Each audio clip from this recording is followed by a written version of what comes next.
नमस्कार दोस्तों, स्वागत है आप सभी का मेरे साथ। मेरा नाम है रवि।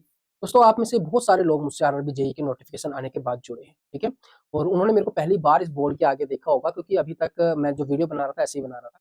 और ये बोर्ड मेरे पास बहुत पहले से है, पहले से जो लोग मुझसे जुड़े हुए हैं उन्होंने मेरे को पहले कई बार इसमें देखा होगा, खासकर एसएससी के लोग, क्योंकि मैं पहले सीएचएसएल, सीजीएल इनको लेकर ही वीडियो बनाता था। आप चैनल पर देखोगे तो आपको कट ऑफ की वीडियोस भी दिखेंगी सीजीएल, सीएचएसएल तो मोस्टली पोस्ट प्रेफरेंस की। मैं पोस्ट प्रेफरेंस के लिए बच्चों को हमेशा अच्छे से गाइड करता हूँ और आरआरबी जेईई वाले बच्चों को भी मैंने काफी अच्छे से गाइड किया।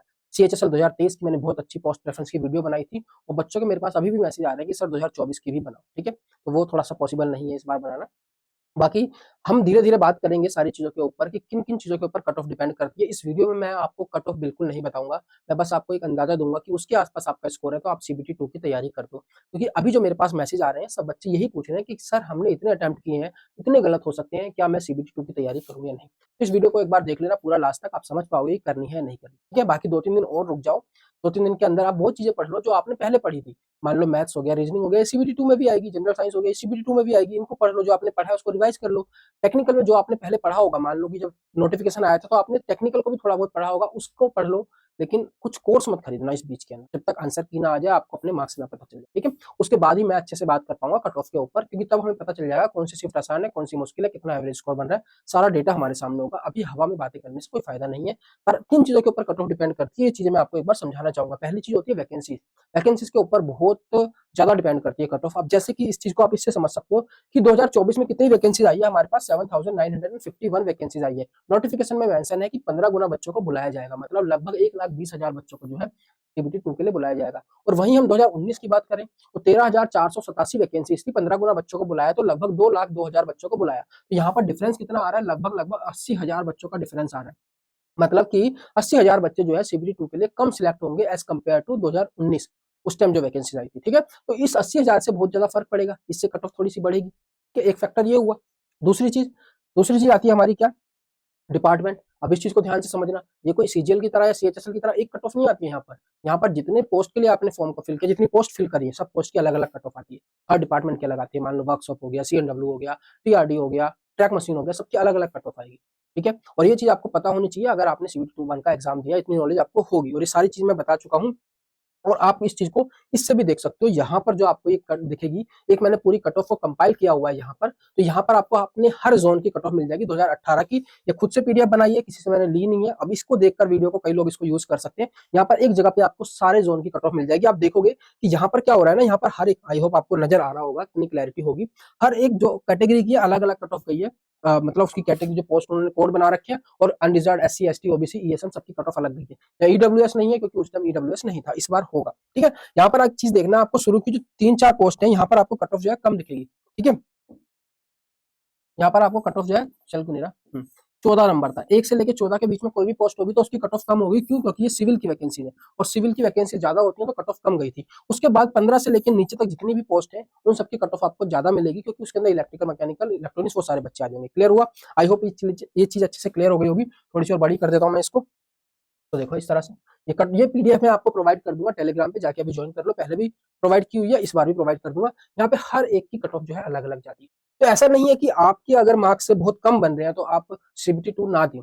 हो सकता है कि आप एक पोस्ट के लिए क्वालिफाई कर जाए और एक पोस्ट के लिए भी क्वालिफाई कर गए अगर आप, तो आप सीबीटी 2 का एग्जाम दे सकते हैं। इस चीज को देखो, यहाँ पर मान लो कोई मैं लेता हूँ ये, अगर देखें यहाँ पे अनरिजर्व की कट ऑफ देखो 60 नंबर भी गई हुई है, 60 जरूरी नहीं। और एक कट ऑफ 70 नंबर भी गई हुई है।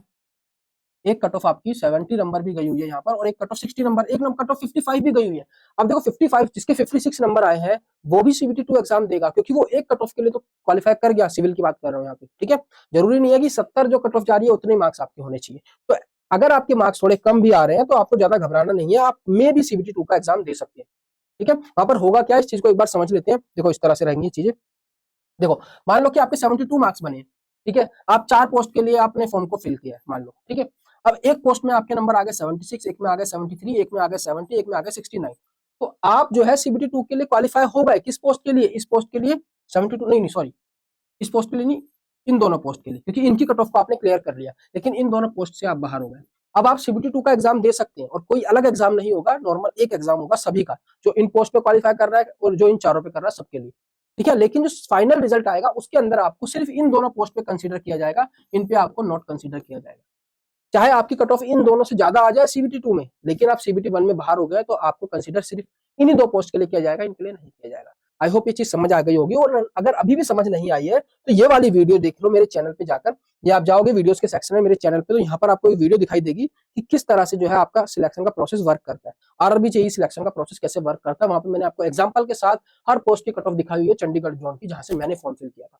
ठीक है, आप अच्छे से समझ पाओगे कि किस तरह से कट ऑफ डिसाइड होती है, और आप अगर एक पोस्ट के लिए भी क्वालिफाई कर रहे हो तो आप जो है एग्जाम दे सकते हो सीबीटी 2 का। आई होप ये चीज अच्छे से क्लियर हो गई होगी। ठीक है, बात करते हैं अब यहाँ पर तीसरा पॉइंट। तीसरा पॉइंट क्या आता है हमारे पास, नॉर्मलाइजेशन। इसका बहुत बड़ा रोल है, नॉर्मलाइजेशन बहुत बड़ा रोल प्ले करती है, और ये थोड़ा लक पे भी डिपेंड करता है। ठीक है, अब देखो क्या यहाँ पे 3 तरह की शिफ्ट हो सकती है, इजी, मॉडरेट और डिफिकल्ट। अब जो हमारा आरआरबी जेईई का पेपर हुआ 16 सितंबर को पेपर स्टार्ट हुआ, पहली शिफ्ट बहुत आसान आई थी, सेकंड शिफ्ट थोड़ी मॉडरेट आई, और थर्ड शिफ्ट थोड़ी सी और उससे अच्छे क्वेश्चन आ गए। इसी तरह से पैटर्न से 17 तारीख को रहा, उसी तरह से 18 तारीख को रहा। पहली शिफ्ट इजी आ रही थी, फिर थोड़ी सी मुश्किल, फिर थोड़ी सी और मुश्किल, इस तरह से लगभग पैटर्न रहा है जो मैंने नोटिस किया और आप लोगों से बात की है। अब देखो क्या होता है, नॉर्मलाइजेशन में जो इजी वाला होता है उनके मार्क्स ज्यादा आ जाएंगे अगर नॉर्मलाइजेशन ना हो, और जिनकी मुश्किल शिफ्ट है उनके मार्क्स कम आएंगे क्योंकि वो अटेम्प्ट नहीं कर पाएंगे पूरा पेपर। तो नॉर्मलाइजेशन क्या करता है, दोनों को नॉर्मल करता है, बराबरी पे लेके आता है। ठीक है, तो जिनका इजी पेपर है उनके मार्क्स बहुत कम बढ़ते हैं, नहीं भी बढ़ते और कई बार नेगेटिव भी चले जाते हैं, और जो जिनकी डिफिकल्ट शिफ्ट है उनके मार्क्स मोस्टली केसेस में बढ़ते ही है। ठीक है, तो यहाँ पर एक्यूरेसी भी बहुत ज्यादा मैटर करती है। आप जितनी ज्यादा एक्यूरेसी से करके आओगे तो आपके नॉर्मलाइजेशन में मार्क्स ज्यादा बढ़ेंगे, और अगर एक्यूरेसी कम होगी तो नॉर्मलाइजेशन में मार्क्स आपके कम बढ़ेंगे। इस चीज को भी समझाता हूँ आपको एक एग्जाम्पल से। ठीक है, देखो क्या होता है, मान लो एक सेम शिफ्ट के बच्चे हैं, मान लो 16 तारीख की थर्ड शिफ्ट के बच्चे हैं, एक बच्चा 80 अटेम्प्ट करके आया, एक बच्चा 70 अटेम्प्ट करके आया। इसके 15 क्वेश्चंस गलत हो गए, इसके सिर्फ 5 क्वेश्चंस गलत हुए। ठीक है, अब 80 में से 15 गए, 65 नंबर बचे, और 15 नंबर की नेगेटिव है, मतलब 15 क्वेश्चन गलत हुए, उसकी नेगेटिव कितनी होगी, 1/3 की नेगेटिव है, तो 5 नंबर उसके घटा दो, तो इसके मार्क्स कितने आएंगे, सिर्फ 60 मार्क्स आएंगे। इसके कितने मार्क्स आएंगे, रो मार्क्स कितने आएंगे। ठीक है, 70 में से 5 गया 65, और 5 से ज्यादा 2 नंबर नेगेटिव हो जाएंगे, तो लगभग 63.33 मार्क्स इसके आएंगे। यहीं पर ये आगे निकल गया। बच्चे को लगेगा कि 70 अटेम्प्ट करके आया, इसके मार्क्स कम आएंगे, 80 अटेम्प्ट करके आया ज्यादा आएंगे, तो आपको घबराना नहीं है। ज्यादा अटेम्प्ट करके आने से भी कई बार बच्चे बहुत नीचे स्कोर लेके आ सकते हैं आपसे। ठीक है, वो एग्जांपल यहाँ पे दिख रहा होगा। अब ये था रो स्कोर। अब मान लो नॉर्मलाइजेशन के अंदर ये शिफ्ट थी हार्ड वाली, मैंने बोला ना 16 सितंबर की थर्ड शिफ्ट हार्ड शिफ्ट थी, तो नॉर्मलाइजेशन में स्कोर थोड़ा बढ़ेगा क्योंकि कुछ शिफ्ट इजी भी आई है। अब मान लो इसके 2 नंबर बढ़ गए नॉर्मलाइजेशन में, तो 62 हो गए। अब इसके भी 2 बढ़ने चाहिए वैसे तो, पर ऐसा नहीं होगा। क्यों? क्योंकि इसकी एक्यूरेसी अच्छी है, इसकी एक्यूरेसी अच्छी है तो इसके ज्यादा नंबर बढ़ेंगे, इसके लगभग 3 नंबर बढ़ सकते हैं। तो टोटल मार्क्स देखोगे आप, ये 66 पे पहुंच गया, 62 पे पहुंच गया, 4 नंबर का डिफरेंस आ गया। तो इसलिए एक्यूरेसी भी बहुत मैटर करती है कि आप कितना एक्यूरेटली करके आ रहे हो। इसलिए मैं बोलता हूँ कि आपको गैस वर्क नहीं करना है। जब 1/3 की नेगेटिव है, 1/4 में आप कर सकते हो। अगर आप 2 ऑप्शन एलिमिनेट कर पा रहे हो तो कर दो, चाहे 1/3 नेगेटिव हो चाहे 1/4। और ये चीजें मैं आपको अच्छे से बताई है एग्जाम से पहले, मैंने 3-4 दिन तक लगातार वीडियो आपको बना के गाइड किया है, और ये पॉइंट हर बार बोला है। ठीक है, क्लियर हुआ? चलो अब बात करते हैं किस चीज की। ये हो गया नॉर्मलाइजेशन, हो गया डिपार्टमेंट, हो गया वैकेंसी, हो गया। ठीक है, ध्यान से समझ लेना, इनसे बहुत फर्क पड़ता है। ठीक है, नॉर्मलाइजेशन आपने देखा होगा सीजीएल के अंदर, जो इस बार मतलब हर बार ही नॉर्मलाइजेशन जो है सीजीएल के अंदर बहुत बड़ा खेल करता है, और इस बार भी बहुत बड़ा खेल करा है। इस बार तो मतलब कट ऑफ इतनी ज्यादा हाई गई है कि पूछो मत। वो पॉइंट हम चौथे पॉइंट में कवर करेंगे। कॉम्पिटिशन, कॉम्पिटिशन इतना ज्यादा बढ़ गया। 2019 में जो कॉम्पिटिशन था और 2024 में जो कॉम्पिटिशन है आरआरबी जेईई के अंदर, वो बहुत बड़ा कॉम्पिटिशन है। ठीक है, अगर मैं सीजीएल की बात करूं, सीजीएल के अंदर देखो 2019 के आसपास जो है कट ऑफ लगभग कितनी जाती थी, 120 से 130 मार्क्स चली जाती थी।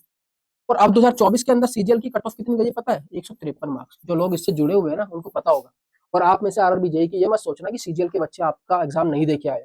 सीजीएल के अंदर 50% से ज्यादा बच्चे वो होते हैं जिन्होंने इंजीनियरिंग करी हुई है, बीटेक, चाहे कभी भी डेटा उठा के देख लेना। और वो बीटेक करे हुए बच्चे आरआरबी जेईई का फॉर्म भी जरूर फिल करेंगे, क्योंकि उन्हें एक नौकरी की तलाश है। आरआरबी जेईई एक अच्छी नौकरी है और वो एलिजिबल है। और सबसे बड़ा प्लस पॉइंट उनके लिए क्या है कि सीबीटी 1 के अंदर कोई टेक्निकल पार्ट नहीं है। जो सीजीएल के लिए पढ़ रहे हैं उसी को सेम को उनको पढ़े पढ़े देके आ जाना एग्जाम, और ऊपर से इंग्लिश भी नहीं पढ़नी इसके अंदर, तो 3 सब्जेक्ट पढ़ने तो वो जरूर देके आएंगे। आपका कंपटीशन सीजीएल के बच्चों से है, तो ये भी कंपटीशन को बहुत ज्यादा बढ़ाएंगे। और दूसरी चीज, कंपटीशन इतना ज्यादा हो गया, अगर यहाँ पर हुआ है 120 130 से 153 तक कट ऑफ जा रही है, तो ऑब्वियस सी बात है यहाँ पर तो हो गई आरआरबी जेईई के अंदर। ये भी आपका जो है कट ऑफ के ऊपर बहुत बड़ा इंपैक्ट डालेगा। फिफ्थ आता है कैटेगरी। कैटेगरी तो आप सभी को पता है कि अनरिजर्व को ज्यादा मार्क्स लाने पड़ेंगे, ओबीसी को थोड़े कम, एससी एसटी को थोड़े और कम। तो ये तो रहता ही है एक फैक्टर। इन पांचों की वजह से जो है कट ऑफ आपकी बहुत ज्यादा डिपेंड करती है। और मैं आपको बता रहा हूँ कि वो पीडीएफ एक बार देख लेना, अपने जोन के अपने मार्क्स देख लेना। अगर उस कट ऑफ के आसपास आपके मार्क्स जा रहे हैं तो आप तैयारी स्टार्ट कर दो। बाकी 3-4 दिन और रुक जाओ, जो पीछे का पढ़ा है उसी को रिवाइज करते रहो, आंसर की आ जाएगी। आज क्या है, आज हमारा थर्सडे है, मे बी संडे तक या मंडे तक आंसर की आ जाएगी, तब अपना देख लेना। ठीक है, तब वीडियो बनाऊंगा और अच्छे से गाइड करूंगा। तो आई होप आपको सारे पॉइंट समझ आए होंगे। ध्यान रखना इस बीच में, हाँ ये चीज देखो, इसके आसपास अगर आपका है स्कोर, ये मैंने बस लिख दिया, कोई वो नहीं है कट ऑफ वगैरह, सेफ स्कोर नहीं है। नीचे ज्ञान मत देने लगना कमेंट सेक्शन के अंदर भी, जो मर्जी बता के चले जाते हैं व्यूज के लिए, व्यूज के लिए नहीं बना रहा हूँ, ध्यान रखना। ये चीज अगर आपके मार्क्स इसके आसपास है तो आप तैयारी कर लो, और ऐसा नहीं है कि इससे कम है अनरिजर्व के तो आप घबरा जाओगे, नहीं करनी तैयारी, आप कर सकते हो, पर थोड़े दिन रुक जाओ, आंसर की आने दो। बाकी घबराना नहीं है, नेक्स्ट ईयर यार दोबारा वैकेंसी आएंगे, अपनी तैयारी को कंटिन्यू रखो।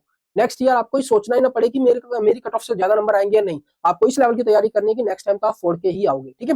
बाकी इस बीच में किसी का कोर्स मत परचेस करना, क्योंकि इस बीच के अंदर लोग फायदा उठाएंगे। मैं कल एक वीडियो देख रहा था, अच्छे खासे चैनल था, 4 लाख व्यूज थे, मैं चैनल का नाम नहीं ले रहा, 50,000 से ज्यादा लोग उस वीडियो को देख चुके हैं रात से अब तक, और वो कम कट ऑफ बताकर अपना कोर्स बेच रहे हैं।